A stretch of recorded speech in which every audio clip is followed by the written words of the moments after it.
Magandang umaga sa lahat. Ngayong umaga ay babasahin po natin ang 12 kabanata ng 2 Korinto at magbabahagi ng salita si Pastor HK.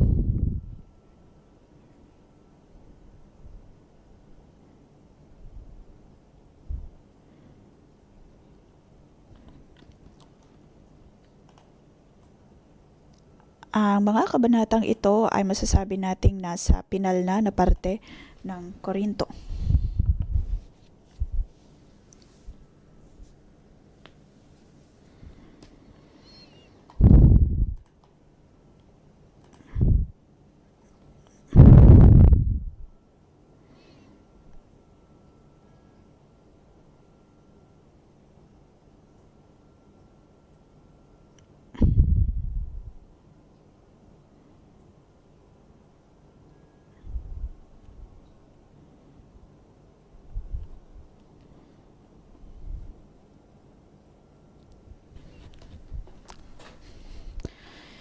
Makikita natin dito ang mga sulat ni Pablo.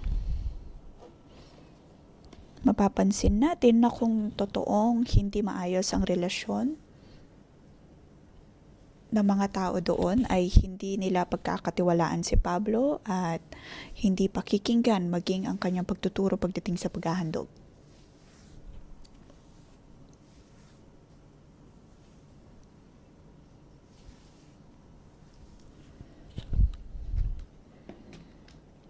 Makikita natin dito ang isang iglesia na tunay na puno ng buhay. Ngunit sa parehong pagkakataon ay marami pa ring mga paghihirap at mga dapat na ayusin, mga di pagkakaunawaan.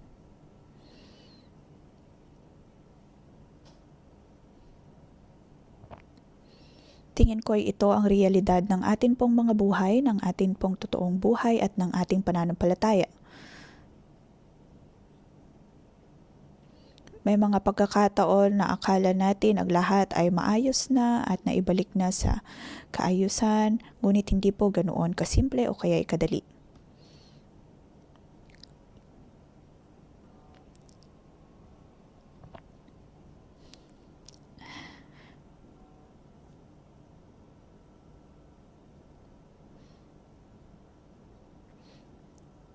Nakikita ko dito na si Pablo ay talagang sinusubok ng mga iglesia doon.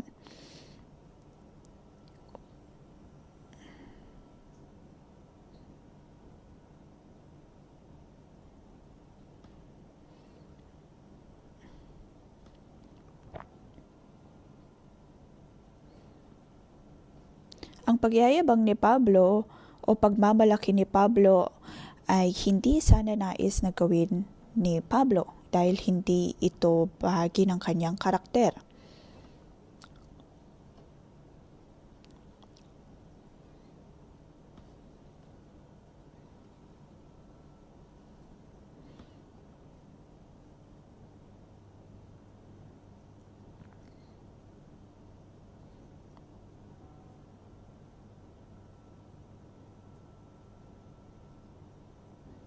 Makikita po natin dito ang mga taga-Korinto.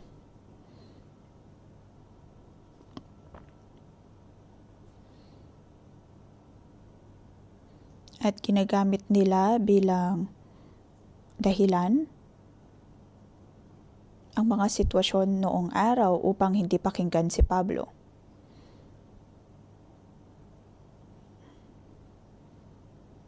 Ayaw nilang sumunod kay Pablo, ngunit hindi rin naman sumusuko si Pablo.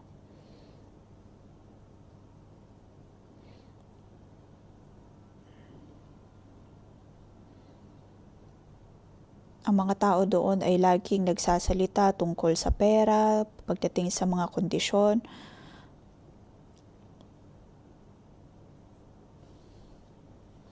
Pinag-uusapan ang pera na mayroon sila.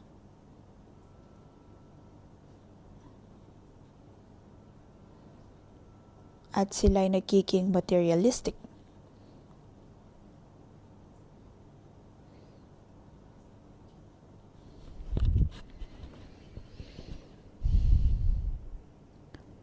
Kung tutuusin ay kaya naman ding magsalita ni Pablo tungkol sa iba pang mga bagay, hindi lamang pera.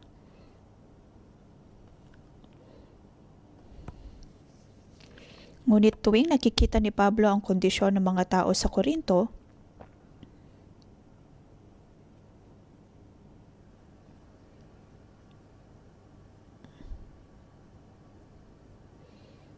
tuwing pinag-uusapan ni Pablo o mababangkit ni Pablo ang tungkol sa pera, ang mga pera na naibigay sa Jerusalem, dahil iyon ay parte ng kanilang obligasyon bilang iglesia. Kung walang iglesia sa Jerusalem ay wala din sanang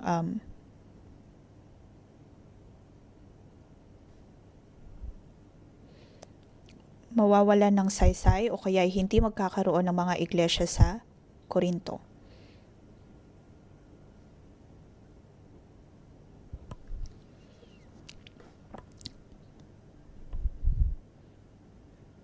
Kaya naman sana'y ito'y magandang pagkakataon upang suportahan ang mga iglesia sa Jerusalem.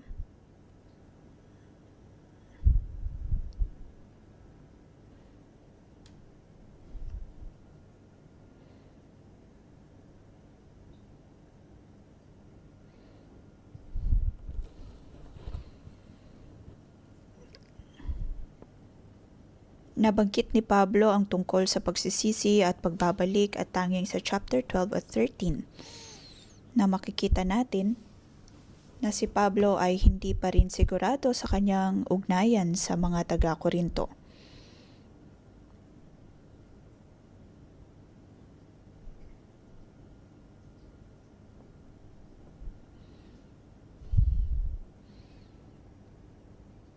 Ngunit makikita natin na binubuksan pa rin ni Pablo ang kanyang puso para sa mga taga-Korinto. Dahil yon ay karakter dapat na mayroon po tayo bilang mga Kristiyano, ang magkaroon ng bukas na puso at handang makipag-usap sa mga tao. Kaya naman sa umagang ito, bibigyan po natin ang kabanatang ito ng pamagat ayon sa habag at kabutihan ng Diyos. Tanging maipagmamalaki natin ay ang ating kahinaan bilang apostol at bilang ama. Maaari po tayong magyabang ng maraming mga bagay.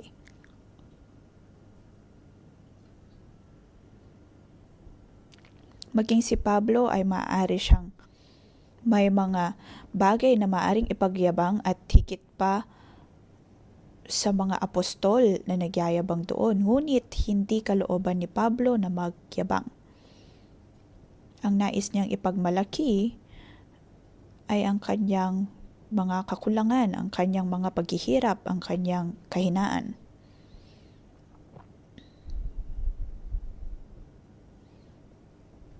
Tanging ang mga kahinaan na ito ang nagbibigay sa kanya ng kalakasan upang matanggap ang habag at biyaya ng Diyos.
Narito ang habag at biyaya ng Diyos.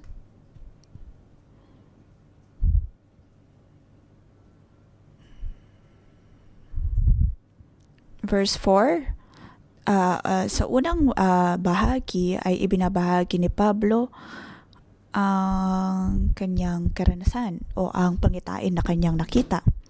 Nabanggit ang ikatlong langit. Ito ay isang paraiso.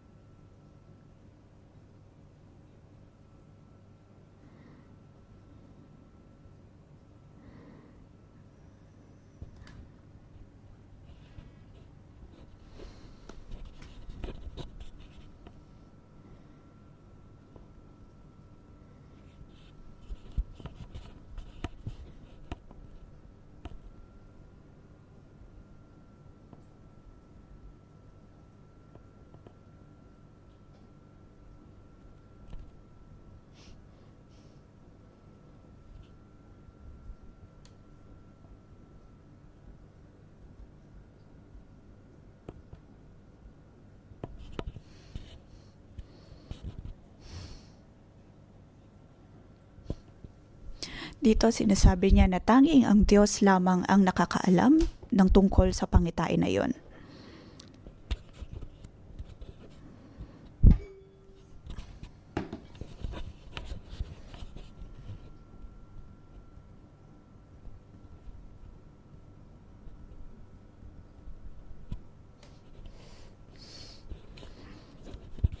Dito ay ibinahagi ni Pablo ang pangitain na kanyang nakita. Pagkatapos sa verse 5, ipagmamalaki ko ang taong iyon at hindi ang aking sarili maliban sa aking mga kahinaan.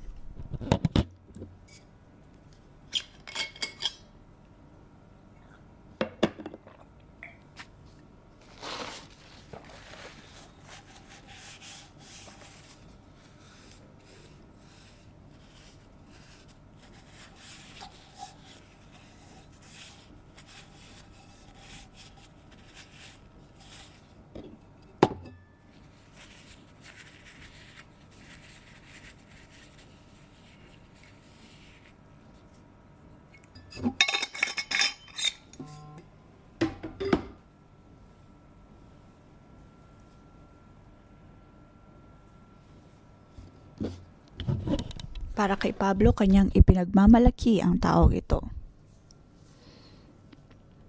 At kanyang sinasabi na kanya lamang ipagmamalaki ang kanyang mga kahinaan.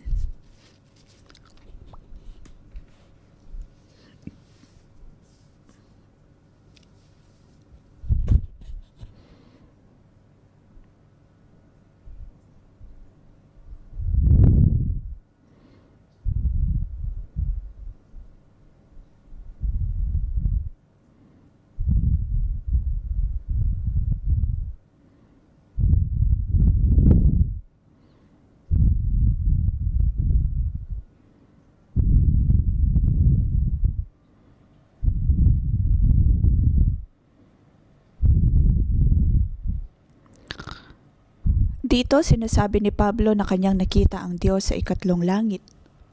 Ngunit hindi niya ito pinagyayabang.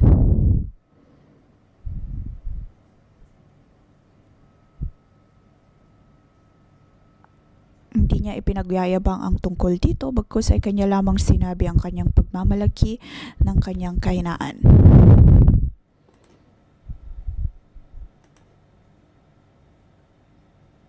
Si Pablo ay isang tao na kanyang kilala ang kanyang sarili. Alam niya na kung ipagyayabang niya mga bagay na ito, siya ay lalabas lamang na mayabang.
Kumbaga sa atin pong mga personal na buhay, kung mayroon pong mga tinik sa ating katawan, sa ating buhay, may mga pagkakataon marahil naramdam po natin iyon.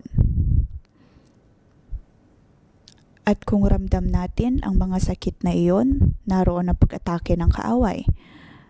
Ngunit dito sinasabi ni Pablo na sa tuwing siya ay nahihirapan at nakakaramdam ng sakit, iyon ay hindi para itaas ang kanyang sarili, bagkus ay para maitaas ang Diyos.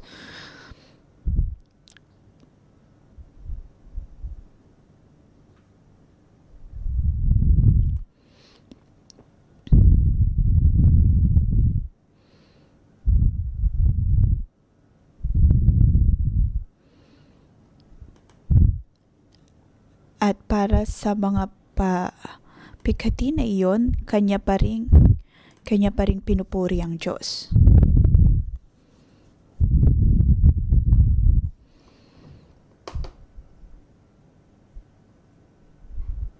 Ang bawat bahagi ng ating katawan ay binamahal at pinapahalagahan ng Diyos.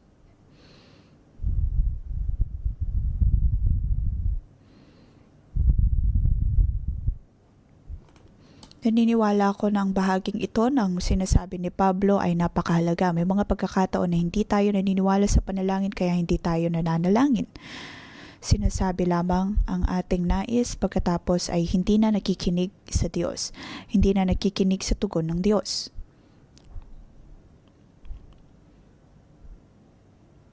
Kung tutuusin, kung ano man ang sinasabi ng Diyos ay mas mahalaga pa kumpara sa kung anong sinasabi natin sa Kanya.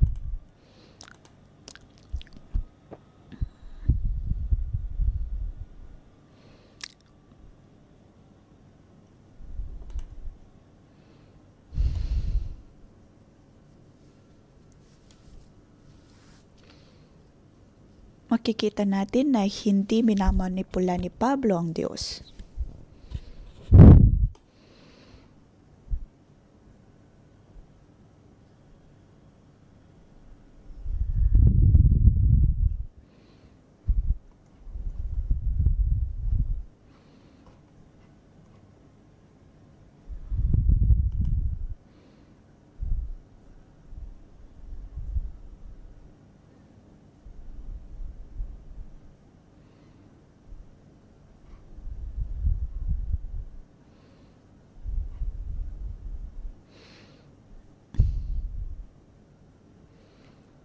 Ang Diyos ay handa pong makinig sa atin. Ngunit hindi po siya lamang nakatingin sa ating mga kapag-uutos. Ang Diyos ay natutuwa na makinig sa atin. Ngunit ang ating interaksyon sa Kanya ay hindi dapat puro pag-uutos.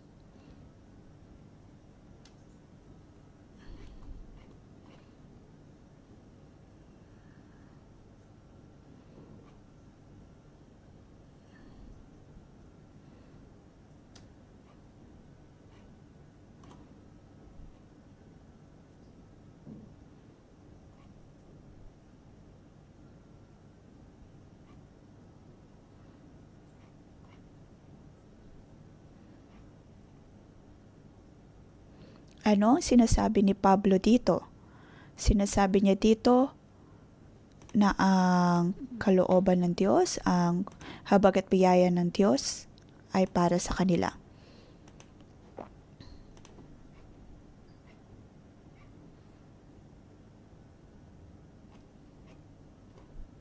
Sinasabi ni Pablo na sapat na ang habag at biyaya ng Diyos.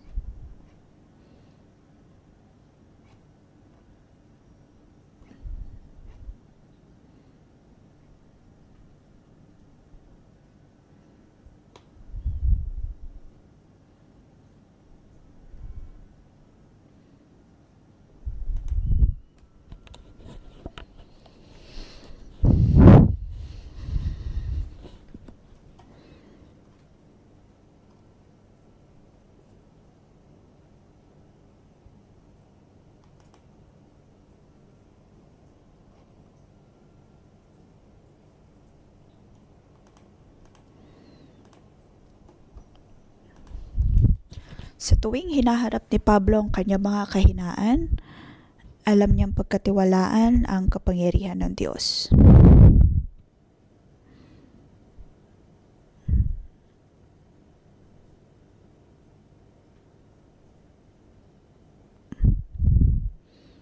Dahil kay Kristo siya ay nabibigyang kalakasan.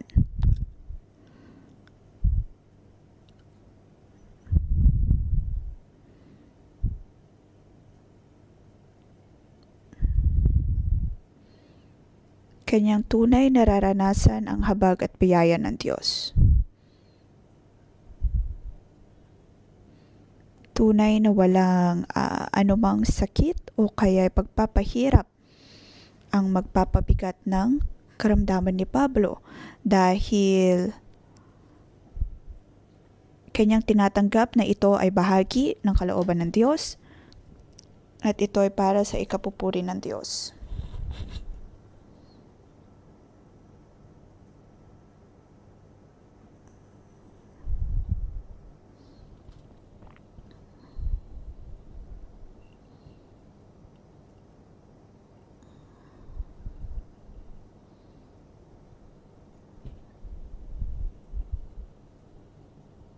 May mga pagkakataon na dapat nating makita kung gaano nga ba kasakit ang mga pighati na mayroon po tayo.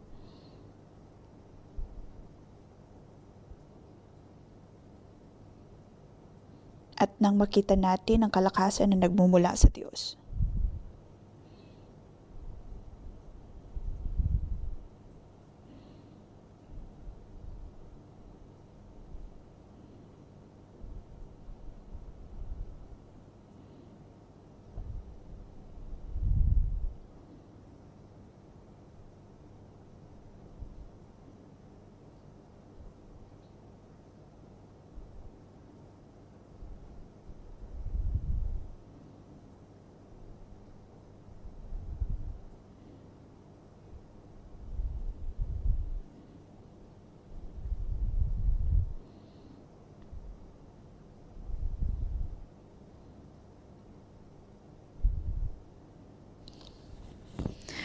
Dito ay tinatanggal ni Pablo ang bawat hindi pagkakaunawaan sa mga taga-Korinto.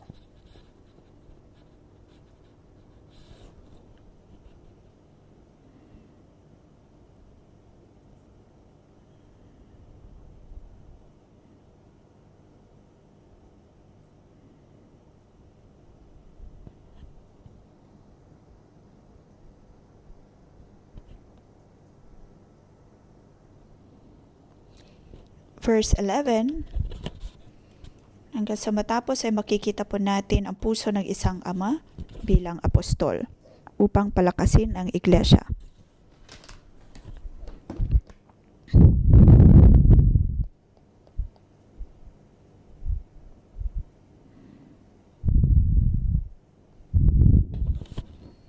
Makikita natin dito ang puso ni Pablo hindi lamang bilang apostol kundi maging ama sa mga sa mga taga-Korinto.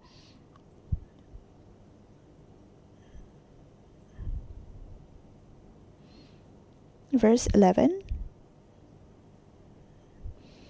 ako'y naging hangal, ngunit kayo ang nagtulak sa akin na magkaganoon. Kayo sana ang dapat pumuri sa akin dahil kahit na wala akong kwenta, hindi naman ako nahuhuli sa magagaling na apostol na iyan. Kaya sa tuwing sinasabi ng mga tao na tayo ay magaling, may mga pagkakataon na hindi po natin ito matanggap.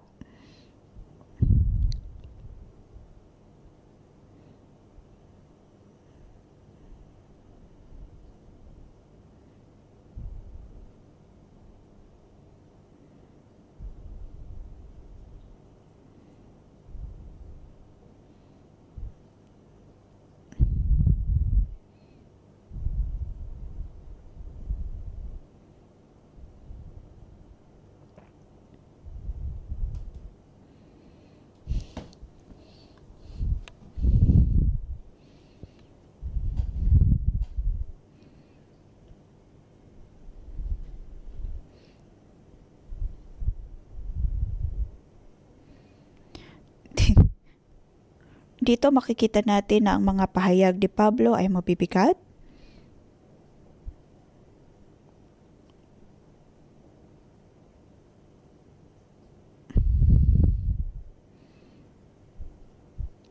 Kapag po mababa ang ating kumpiyansa,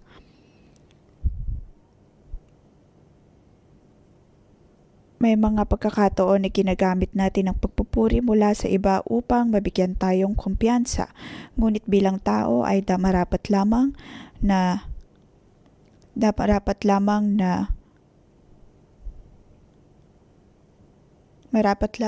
maunawaan natin kung paano tayo tinatanggap ng Diyos. At nang magkaroon tayo ng tamang pagtingin at pag-unawa sa ating sariling mga buhay.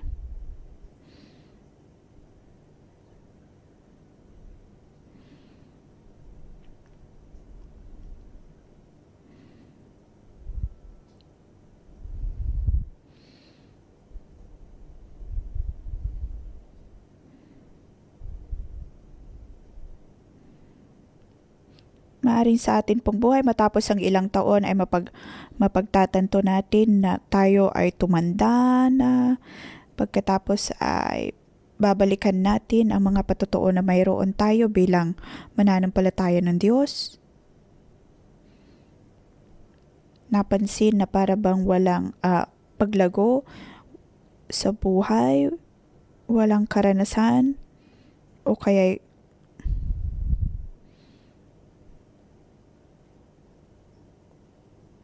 na para bang wala nang maibahagi.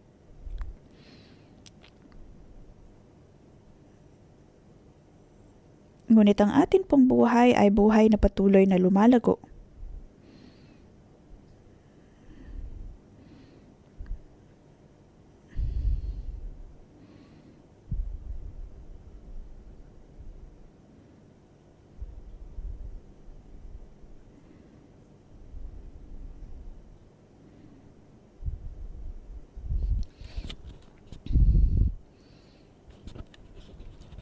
Kung tutuusin bilang apostol ay maraming maaring ibahagi si Pablo na kanyang mga ginawa.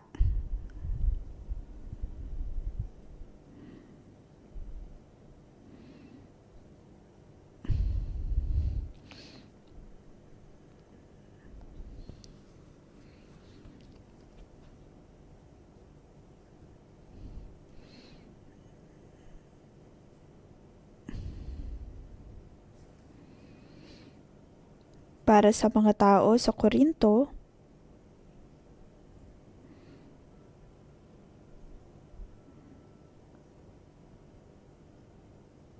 siya ay mayroong sapat na pagkilala. Nabanggit ni Pablo ang tungkol sa iglesia sa Macedonia.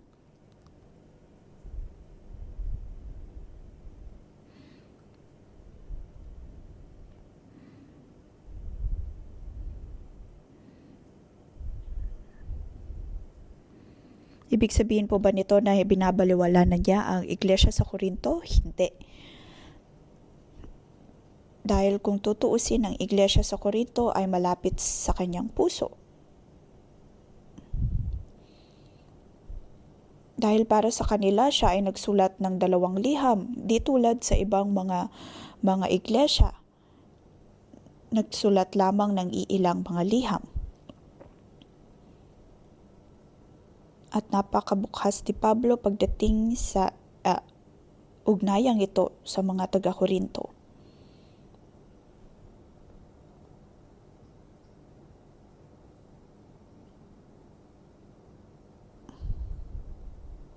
Kaya naman sinasabi ni Pablo na kung sa tingin ninyo ay ganun pa rin na hindi ko kayo iniibig at hindi tinatanggap, hindi pinapahalagahan,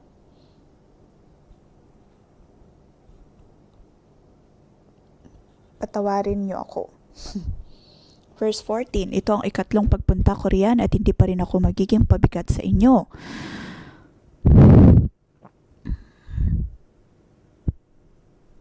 Sapagkat kayo ang nais ko at hindi kung anong mayroon kayo.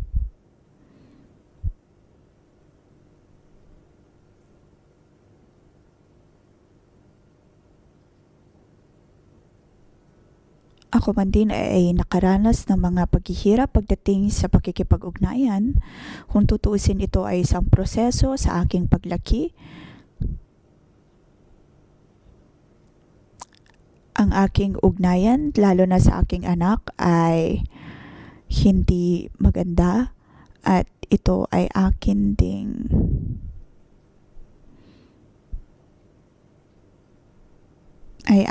ding diramdam ng ilang taon.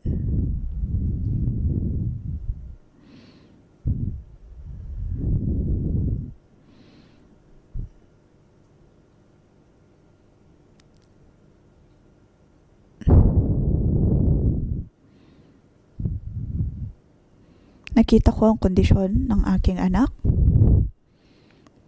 Kung kakausapin ko siya katulad ng kung paano kinausap ni Pablo ang mga taga-Korinto,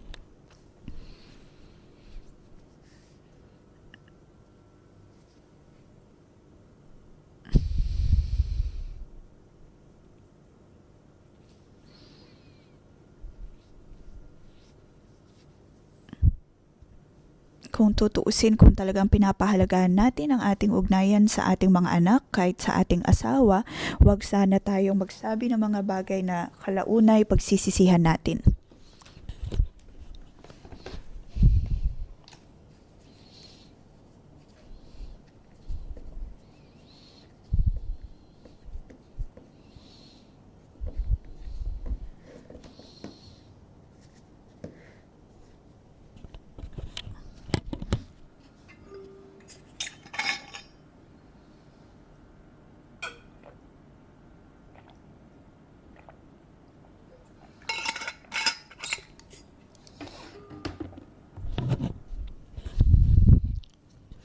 Makikita natin ang sinabi ni Pablo dito.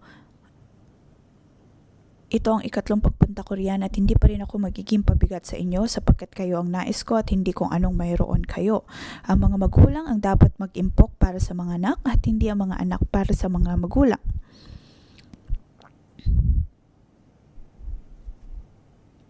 Ang nais niyang sabihin ay na mahal niya sila. Pagkatapos ng ilang taon,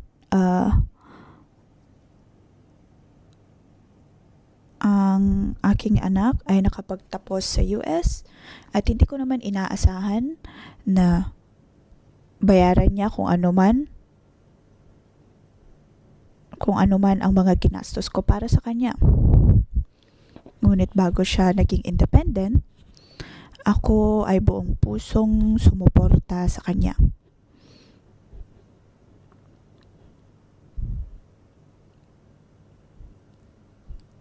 Hanggang ngayon ay hindi ko siya sinisingil o kaya tinatanong kung magkano kaya ang maaari niya maibigay sa akin. Ngunit sa tuwing nakikita ko kung paanong siya ay nabubuhay ngayon, kung paanong kanyang standard ng pamumuhay ngayon, ako ay masaya na.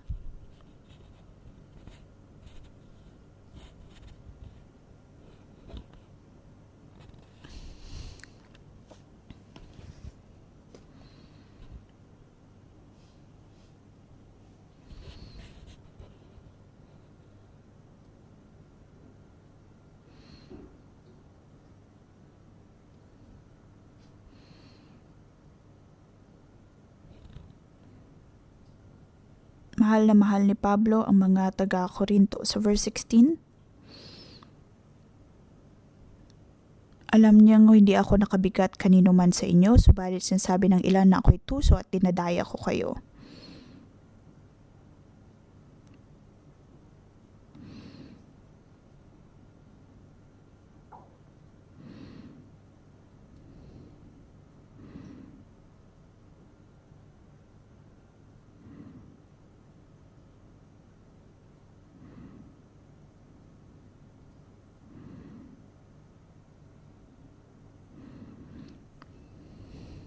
Paulit-ulit na sinasabi ni Pablo at tinatanong ang mga taga-Korinto kung talaga bang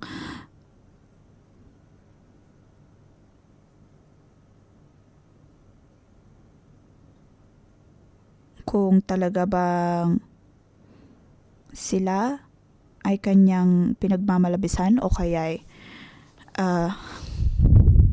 inaabuso.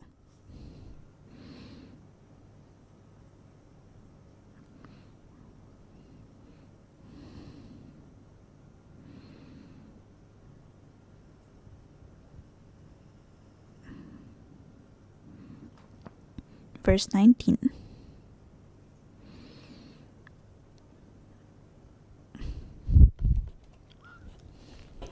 Akala ba ninyo ipinagtatanggol namin ang aming sarili? Hindi, mga minamahal, lahat ng ginagawa namin ay para sa ikabubuti ninyo. Nagsasalita kami sa harapan ng Diyos ayon sa kalooban ni Kristo.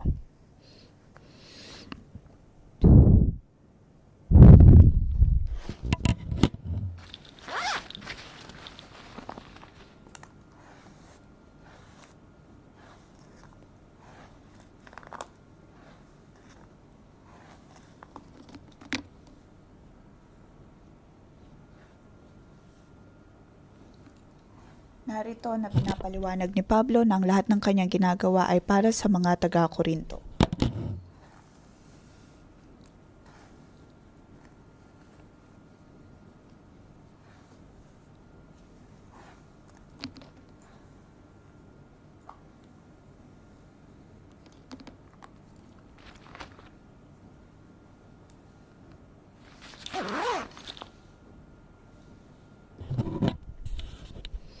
Ano mang ginagawa ni Pablo ay para palakasin ang iglesia, palakasin ang mga taga-Korinto, dahil siya ay handa na ibigay ang lahat upang palakasin sila.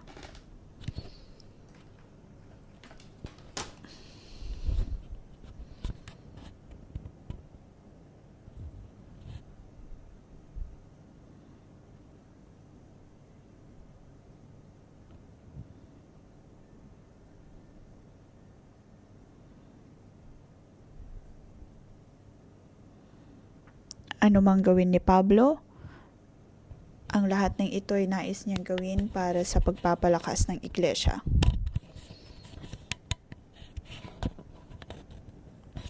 Ano mang sabihin ni Pablo ay para sa ikabubuti ng mga taga-Korinto. Naway maging ganito din pa tayo, na sabihin kung ano man tama, kung ano ang totoo.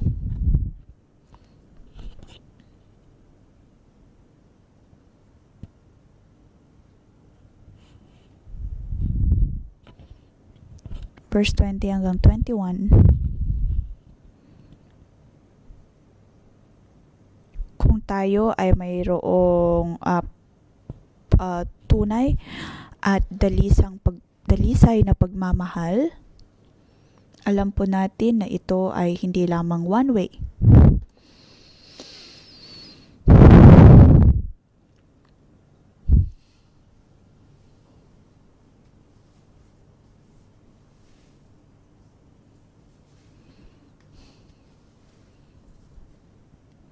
Unang takot na mayroon si Pablo ay ang hindi magbigay kaligayahan sa mga taga-Korinto. Ikalawa ay nangangamba siya sa kanyang pagpunta dahil baka doon ay mayroong karumihan, pakikiapid at kahalayan na hindi pa sila handang pagsisihan o kaya talikuran.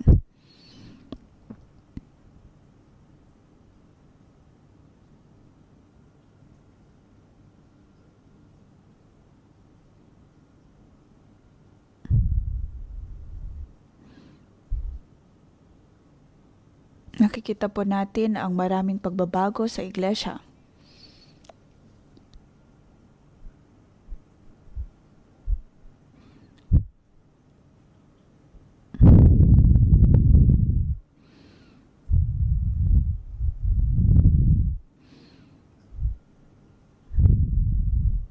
Ikatlo, natatakot si Pablo na baka siya ay mahiya dahil sa pagkakasala pa rin ng mga taga-Korinto na hindi nila kaya ang pagsisihan o kaya ay talikuran.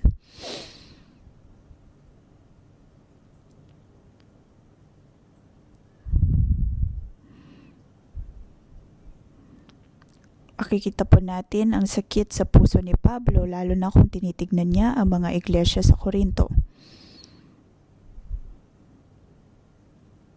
Kanyang direktang ibinabahagi ang sakit at karamdaman na mayroon siya. Ngayon, siyasatin po natin ang ating mga buhay. Kung may mga bagay po sa ating buhay na nagiging dahilan para hindi tayo magkaroon ng maayos na ugnayan sa Diyos at maging sa ating mga otoridad.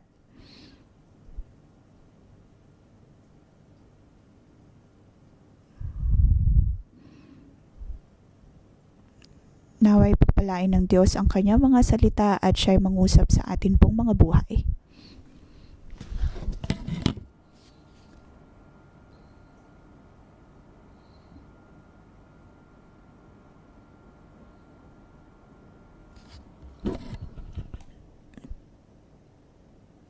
Ang habag at biyaya ng Diyos ay napakabuti. Ngayon, tayo ay narito, nabibigyan ng pagkakataon dahil sa kabutihan ng Diyos.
Panginoon, maraming salamat.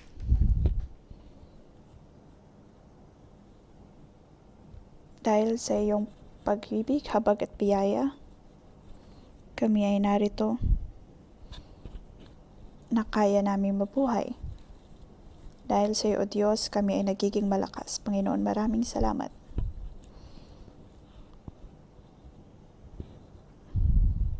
Napakabuti, O Diyos, ng iyong pagliligtas. Ngayon tayo ay magpasalamat sa Diyos.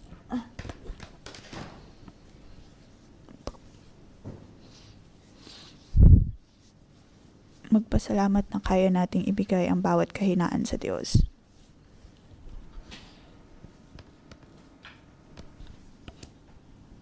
Panginoon, maraming salamat sa iyong pagtanggap. Maraming salamat, O Diyos, sa iyong pag-ibig para sa amin. Ikaw ay aming pinupuri dahil ikaw ay mabuting Diyos. Kahit na sa aming kahinaan,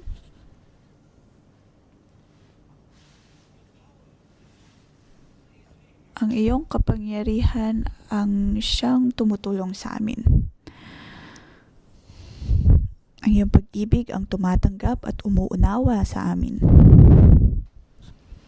Panginoon, maraming salamat dahil naroon ang iyong pag-ibig.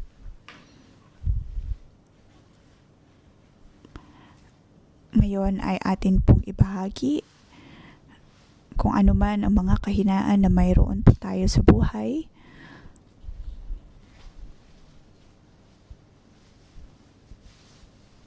Ibahagi ito sa ating kapareha.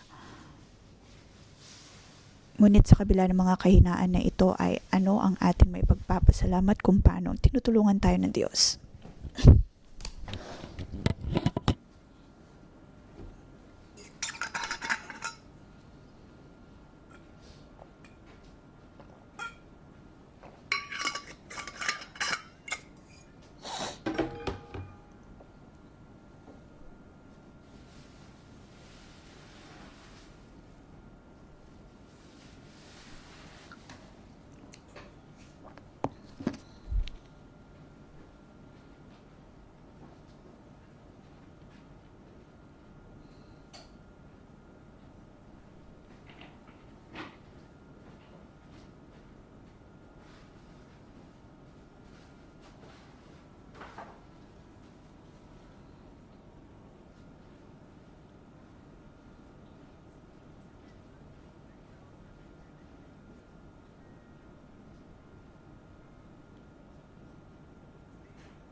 Panginoon, pinupuri kita.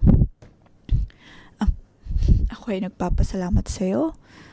Nais kitang pasalamatan, O Diyos, sa akin pong buhay. May mga pagkakataon na ako ay hindi sensitibo sa pangangailangan ng iba at nagiging dahilan ito upang magkaroon ng hadlang sa aking ugnayan sa iba. Panginoon, tanging sa iyong banal na espiritu na aking maunawaan ng iba. Sa kabila nito, O Diyos, ay pinupuri ka pa rin kita. Panginoon, nais kitang pasalamatan. Maraming salamat na kami ay makapagtitiwala sa iyo. Ano man, O Diyos, ang nasa aming mga katawan, kamakailan lamang ay napagtanto ko ng aking likuran ay hindi maayos at mayroong problema pagdating sa balat. Ngunit Panginoon, ikaw ay napakabuti. Ang iyong kalakasan, kapangyarihan ay ikit pa sa aking nauunawaan. Ikaw ang patuloy na nagpapalakas sa akin at tinutulungan mo ako na makapaglingkod sa iyo. Panginoon, pinupuri kita.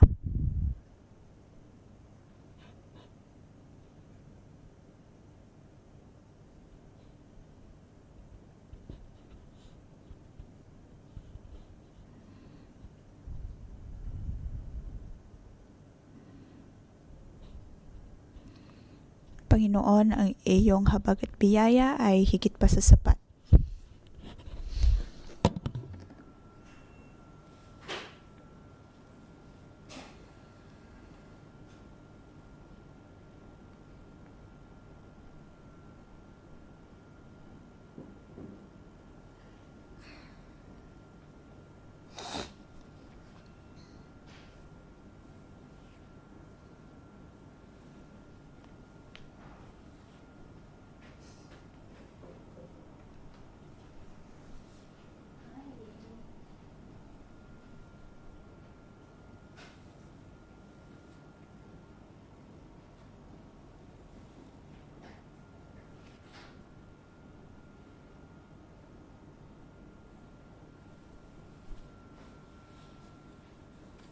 Panginoon, kami ay dumudulog sa iyo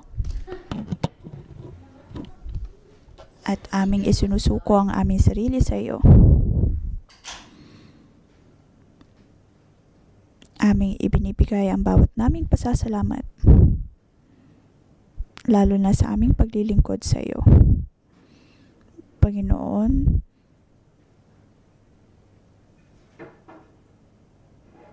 naway tulungan mo kami sa aming mga kahinaan.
Panginoon, pinapasalamatan ka namin. Bawat isa sa amin ay mayroong kahinaan at wala kaming maipagyayabang tungkol sa aming mga sarili.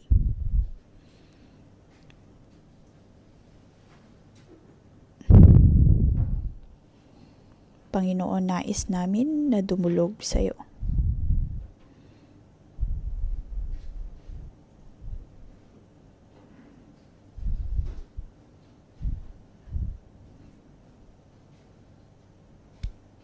Naway tanggalin mo ang bawat kahinaan na mayroon kami.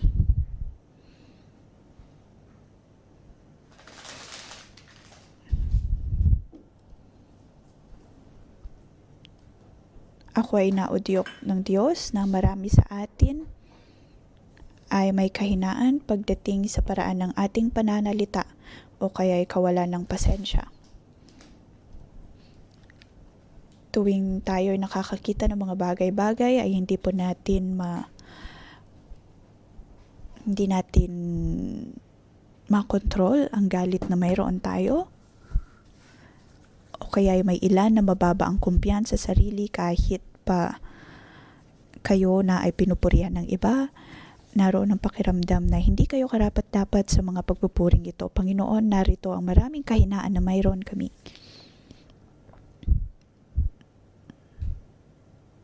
Mga kapatid, anumang kahinaan na mayroon kayo, inyo pong buksan ang inyong bibig at sabihin ito sa Diyos. Ating sabihin, Panginoon, tulungan mo ko. Hindi ko na nais, O Diyos, na makapanakit ng iba. Naway tulungan mo ko. Panginoon, ako ay iyong tinawag bilang maharlikang pari. Dapat sana'y hindi na ganito kababa ang kumpiyansa na mayroon ako. Panginoon, naway tulungan mo ako. Tulungan mo akong maisuko ang lahat ng mga kahinaang ito. Maging sa kahinaan sa aming mga katawan, Panginoon, naway tulungan mo kami. Tayo po ay dumulog sa Diyos.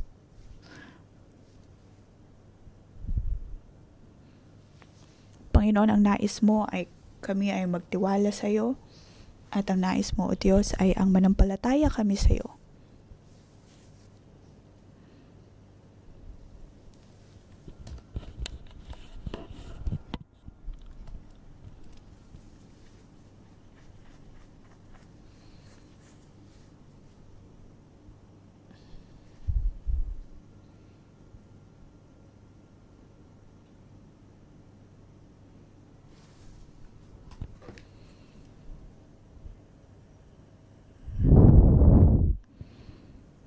Maaring sa inyong pamilya ay mayroon kayong special treasure at kayo ay nahihirapan, ngunit naririnig ko na sinasabi ng Diyos na ang kanyang habag at biyaya ay sapat para sa inyong pamilya. At ang aking kapangyarihan ang siyang magbibigay kalakasan.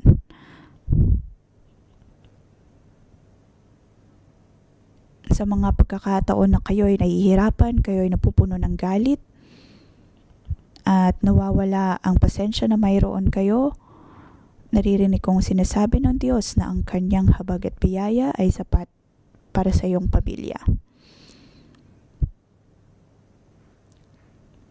Sinasabi po ito ng Diyos para po sa bawat isa sa atin, na ang kanyang habag at biyaya ay sapat para sa bawat isa. Panginoon, ito ang iyong sinasabi sa bawat isa sa amin. Kami ay mahina,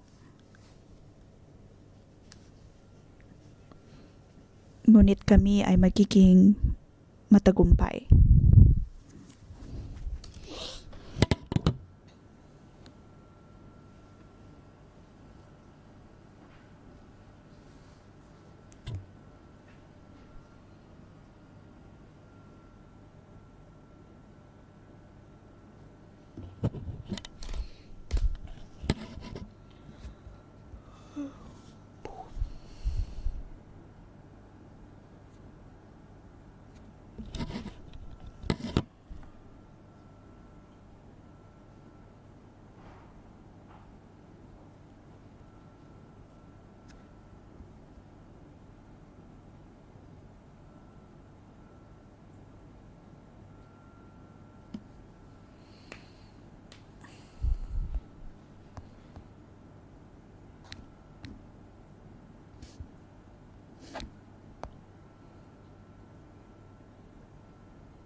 Panginoon, maraming salamat na sa kabila ng mga kahinaan na ito, O Diyos, kami ay iyong pinalakas at ito ay para maging tulad ka namin.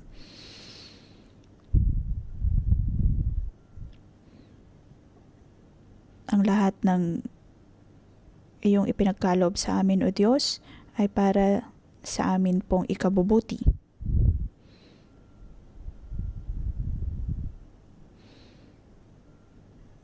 Tulungan mo kami, O Diyos, na mawala ang bawat pagdududa. Tulungan mo kami, O Diyos, na laging mabuhay ayon sa iyong habag at biyaya. Na kami man, O Diyos, ay may mga pagkakataon na nagiging mahina, ikaw pa rin, O Diyos, ang siyang tumutulong sa amin. Ngayon ay ating purihin ng Diyos dahil ang kanyang habag at biyaya ay laging sapat sa atin at tayo'y magtatagumpay dahil sa kanya.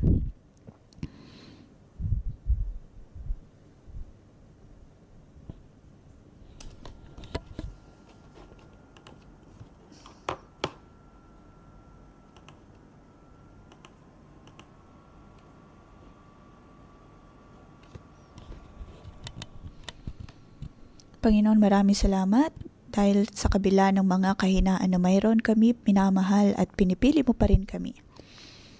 Patuloy mo pa rin kami iniaangat. Panginoong Yesus, maraming salamat dahil ang iyong habag at biyaya ay higit pa sa sapat para sa amin. Tulungan mo kami, O Diyos, na buksan ang aming mga espiritual na mata at nang makita namin hindi ang aming mga problema bagkus ay ang iyong pag-ibig at biyaya. Kami ay mabubuhay sa iyong kabutihan. Ngayon ay nais kong ang bawat cell leader ay taas ang kanilang mga kamay. Naway matanggap natin ang pusong ito katulad ni Pablo na hindi sumusuko bagkus ay may porsigitong puso na patuloy na magmahal lalo na sa ating mga cell member. Ipanalangin po natin ang ating mga buhay. Kung mayroon po mga cell leader sa inyong mga paligid, maaari nyo din po silang ipanalangin.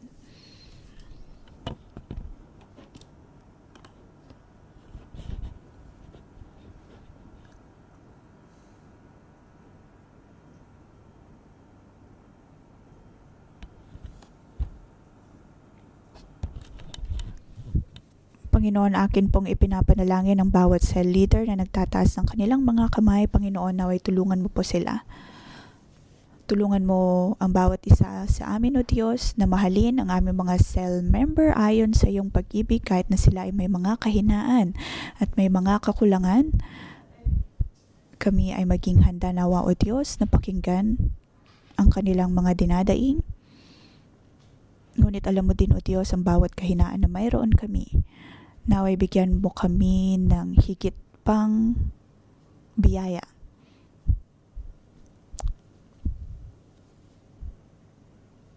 Sa aming pag-ibig at sa aming pagpapastol, kami nawa, O Diyos, ay magkaroon ng puso ng katulad ng sa isang magulang na kahit gaano pa kabigat ang kahinaan ng mga cell member na mayroon kami, sapat pa rin ang iyong habag at biyaya at ang iyong pag-ibig na tutulong sa amin. Aming dinedeklara, O Diyos, na iyong pag-ibig ang siyang pumuno sa amin. Panginoon, maraming salamat.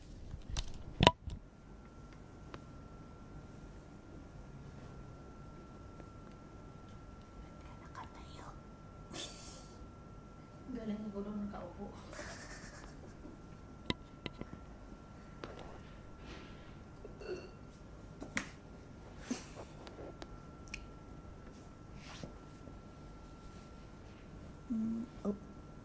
Kilala mo si Toby? Toby? Anak ni Yorsa? Yata. Pero hindi ko lang po sure. Yung ina niya.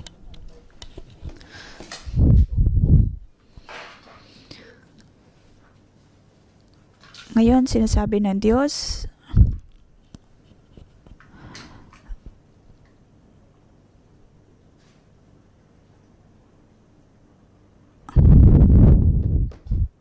Naway ang kalakasan ng Diyos ang magpalakas sa bawat isa.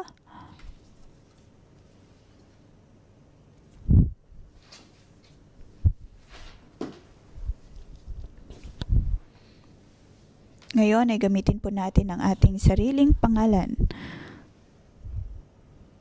Gamitin po natin ito sa pagbabasa ng salita ng Diyos.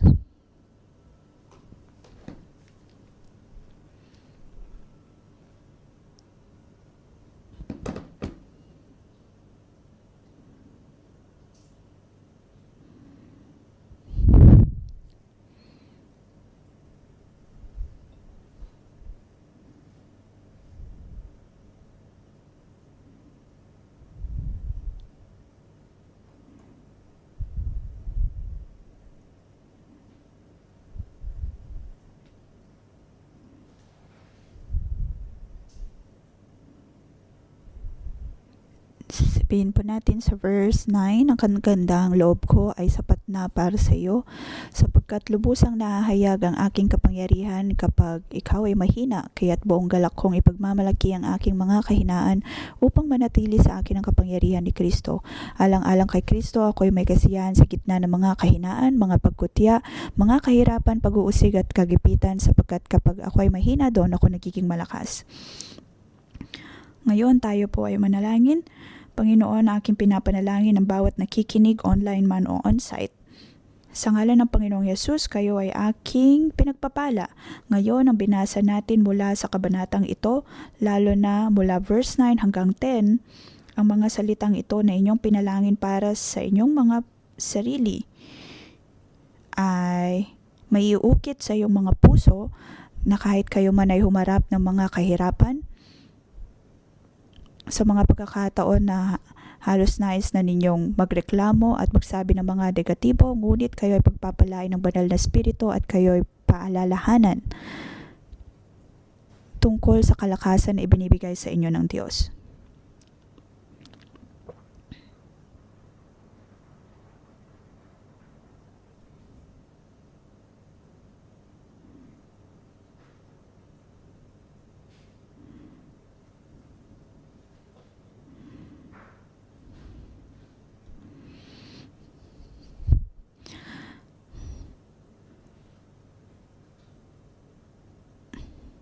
Panginoon, maraming salamat dahil ang corona na iyong pinuputong sa amin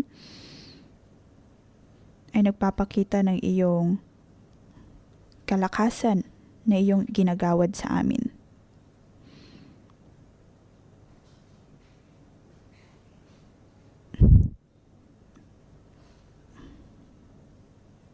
Sa ngalan ng Panginoong Yesus ay aking pinagpapalang bawat isa.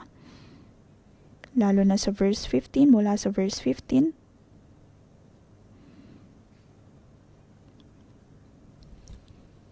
Verse 15.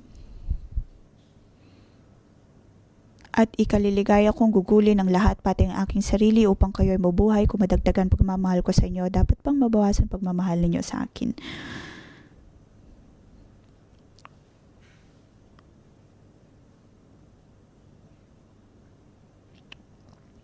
Kung kayo po ay mga cell leader at kayo ay handa na ipagkaloob sa Diyos ang lahat, lalo na sa inyong mga cell member, kahit na hindi nila maunawaan ang inyong uri ng pag-ibig,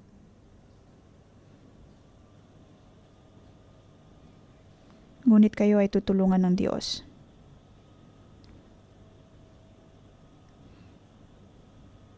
Ano bang inyong ibinibigay